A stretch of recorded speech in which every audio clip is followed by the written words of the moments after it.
Will a study of the little black children of the African jungle shed light on the theory evolved by Darwin as regards the evolution of the human race? Dr. W.J. McGee, chief of the anthropology department of the World's Fair, is convinced that it will.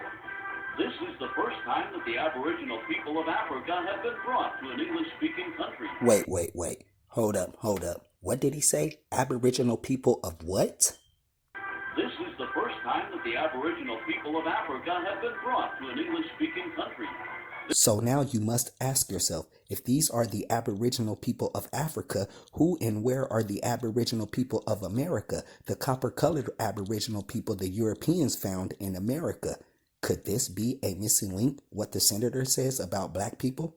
I was quite surprised to see you use the word Aborigines talking about African Americans. I've dealt with that issue. I've already, talked publicly about that. And my purpose here today is to say that I'm very sorry, and I apologize to anyone whose feelings were hurt by my comment. I've made very, very clear I don't know where that comment comes from. Well, from your subconscious. Well, I guess. It's not even a normal thing anyone would say, even if you meant something in a negative fashion. I don't know if you would pull that out. But for me... So because it allowed you to reach audiences you might not otherwise have reached, do you not regret saying it? I think it gives me some opportunities. I went and spoke to a group in the city of Birmingham. It was a city councilwoman's community meeting, probably 95% African American, and because of things that I regret, offhand remark I should not have made, using the word Aboriginal.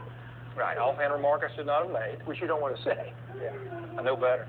Now, why in the world did this senator get in trouble for referring the so-called African American or the so-called black people to the Aborigines of America? To the point the senator doesn't even want to say the word Aborigine anymore. He says he knows better than to say it. Remark I should not have made, using the word Aboriginal. Right, offhand remark I should not have made, which you don't want to say. Yeah, I know better.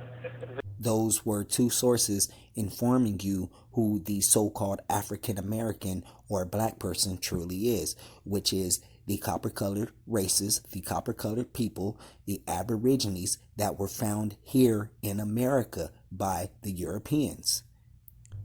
Another source, Martin Luther King, we were here before the Pilgrims. In this speech, he clearly tries to inform the so-called African American that he was already here in America before the Europeans even arrived. Because, however much America strays away from the ideals of justice, the goal of America is freedom. Used and scorned though we may be, our destiny is tied up in the destiny of America. Before the Pilgrim Fathers landed at Plymouth, we were here. This comment should always be remembered just as much as all the other ones. Before the Pilgrim Fathers, Christopher Columbus, the European government, landed at Plymouth, Mr. King is referring to the Americas, not Africa. We were here. We copper-colored people, the Negroes. Mr. King was not talking about the African American, never said anything about the African American. Mr. King knew him and his people were not African American, were here. Mr. King was referring to the copper-colored people, the Negroes, being here in America first, way before the European government. Mr. King was trying to inform copper-colored people, the Negroes, they don't come from Africa. America is the copper-colored people's homeland. We were here. Before the Pilgrim Fathers landed at Plymouth, we were here. Before Jefferson etched across the pages of history the majestic words of the Declaration of Independence, we were here. Before the beautiful words of the Star-Spangled Banner were written, we were here. Another great source is Malcolm X. Who are you? You don't know. Don't tell me Negro. That's nothing. What were you before the white man named you a Negro? And where were you? And what did you have? What was yours?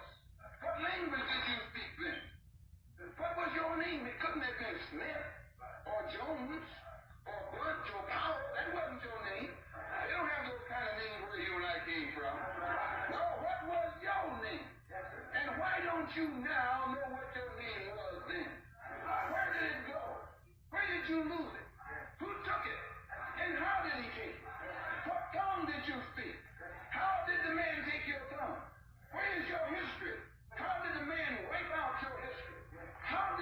What did the man do to make you as dumb as you are right now?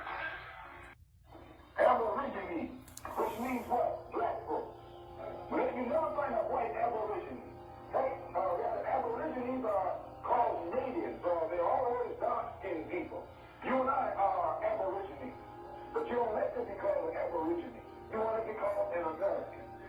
These are only a few sources out of many, many more that will inform you who the so-called African American or who the so-called black people really are.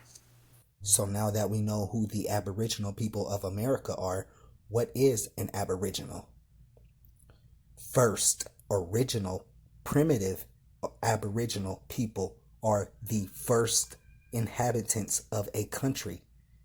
Aboriginal, tribes of America. We all know that the European made up the term tribes. We were a people. An original or primitive inhabitant. The first, not the second, the first settlers in a country are called Aboriginals. So the copper-colored Aboriginal people of America were the first inhabitants and the first settlers in America. But this does not apply to you identifying yourself as an African American or black person, because an African American or black person is a nation that was created by another nation. So that's why this history does not apply to the so-called African American or black person, because it was created by another nation. The only history the so-called African American or black person have is the history the European government gave the so-called African American or black person. Now, let's dig up some information about the copper-colored Aboriginal people of America. The Mound Builders. When the Europeans first arrived to what is now southeastern United States, they encountered a Negroid, often described as copper-colored, culture of people that later became known as the Mound Builders. Mound Builders is a general term referring to the indigenous inhabitants of North America who constructed various styles of earthen mounds for burial, residential, and ceremonial purposes. The cities consisted of enormous conical pyramids, excavated areas, vast terraces, irrigation canals, wells, ponds, underground passages, and causeways, all of them constructed in a manner so substantial that they remain perfectly discernible until this day.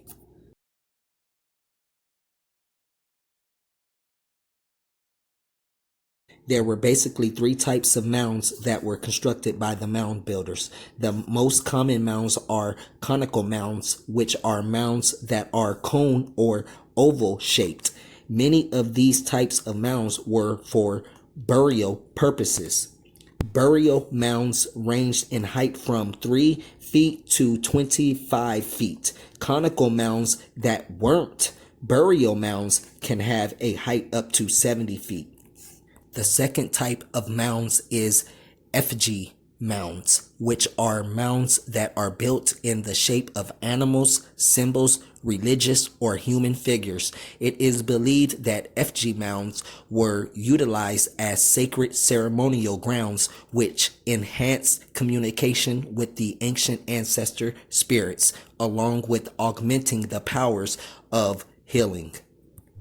Hey guys, let's take a look at the mysterious alligator mound in Granville, Ohio. What we can see from the ground level is just a pile of dirt that doesn't make much sense. But let's look at it from the air. As we go up, these irregular mounds start to take the shape of a large animal. You can see the head, the long body and all four legs, and there is also a long curving tail. This was built at least 1,000 years ago, so the biggest question is, who could have seen it from the sky at that time? The blatant truth is that we don't really know when it was built. In fact, we don't even know if it is an alligator at all. Modern experts say that it could be an underwater panther or an opossum.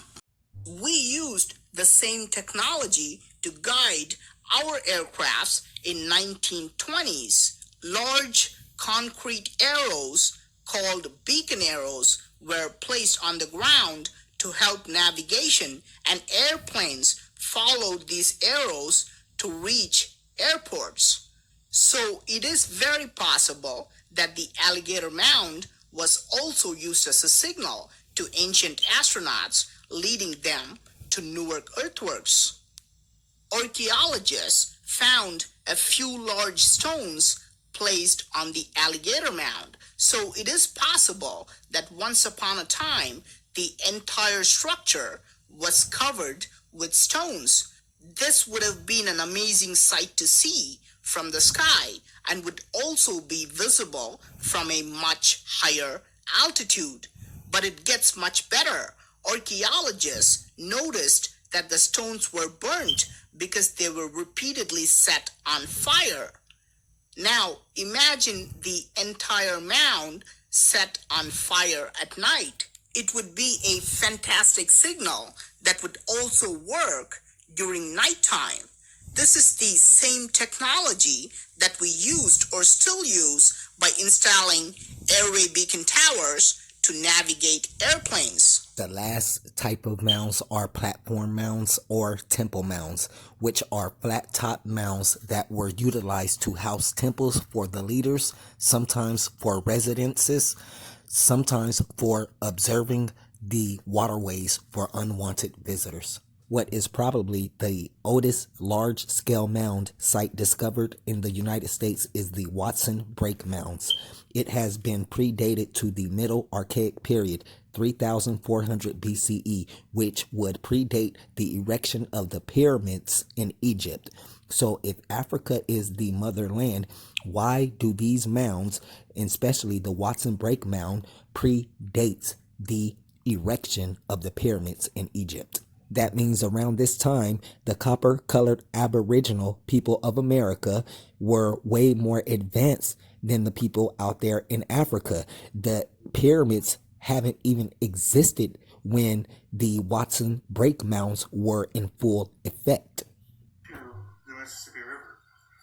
I feel a connection here, but the connection is more of a distant connection.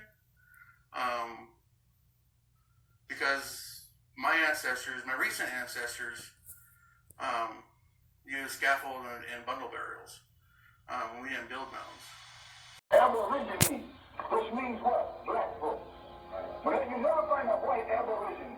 Rather, aborigines are called natives, bro. They're always dark-skinned people.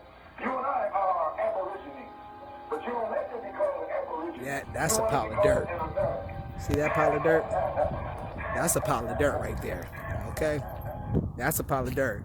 These are mounds. Those are mounds. Those are mountains.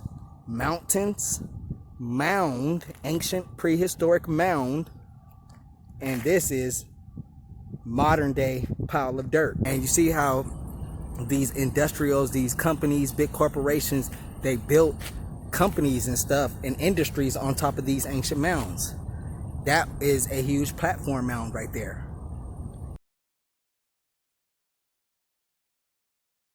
Thank you for watching. Please make sure to like, subscribe, and share. This is the one and only, the original. I'm out.